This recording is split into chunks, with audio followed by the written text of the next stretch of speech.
Sweetheart, pagpasensya mo na si Trudy's. Nick, ano ba naman yung anak mo? Ba't di ba ako ginaganito? Inaano ko ba siya? Siyempre, hindi naman yung sinasadya yun, nananaginip eh. Siyempre, kakampihan mo yung bata. Ito na nga ako, sugatan na, sakit-sakit. Siyempre, ako iintindi dahil ako yung matanda. Ganon? Sweetheart, hindi mo pababaya ang mangyari sa'yo. Aray! Ay, sorry. Teka, saan ba talaga yung masakit? Eh, yung likod ko, yung balakang ko, yung legs ko, lahat.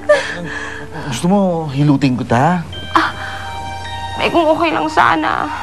Siyempre naman, okay lang. Asawa kita eh. Aray. Alagaan kita. Dito? Dito. Aray. Oh, sorry. Dahan-dahan lang.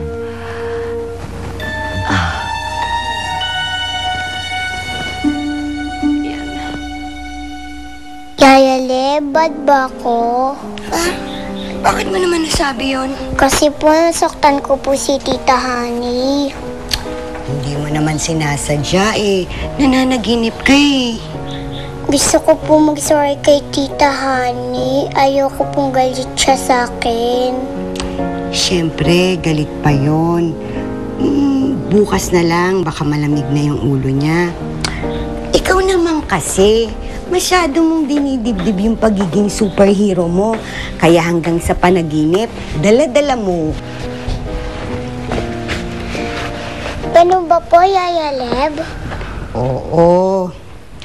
Kaya dapat, di ba, bago matulog, ang importante, mag-pray para bantayan ka ng guardian angel mo.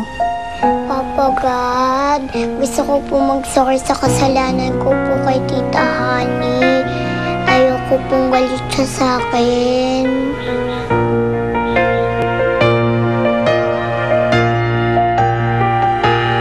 Martin, anong sadya mo dito? Tungkol ho dun sa ongoing investigation sa kaso ni Trudy's.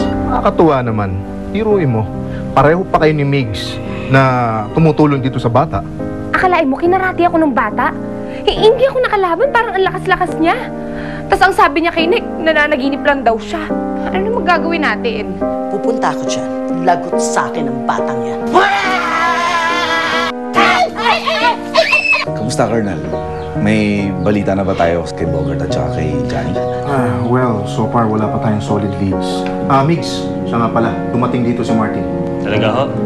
Oo, katunayan nga, may iniwan siya ritong tseke. Galing daw sa nagngangalang Ronnie. Pantagdag daw sa pabuya sa paghahanap kila Johnny at Bogart. Naku, napakabait naman ito ni Ronnie. Nakakahiya naman. Siguro dapat tawagan ko siya para magpasalamat. Anong ginagawa mo dito, ha? Ayaw mo sagutin tawag ko eh. Wala nang pera. Ba, gawa mo ng paraan. Wala na rin paraan. Pasensyahan tayo. Hindi pa buhay ang taong loloko kay Bogart. At hindi mabubuhay ang taong manloloko kay Bogart. Inyong nakasama si Trudy's Liit. Hatid sa inyo ng Lactome, New Best Ever Sunsilk, Maggie Magic Sarap at Nestle Cream.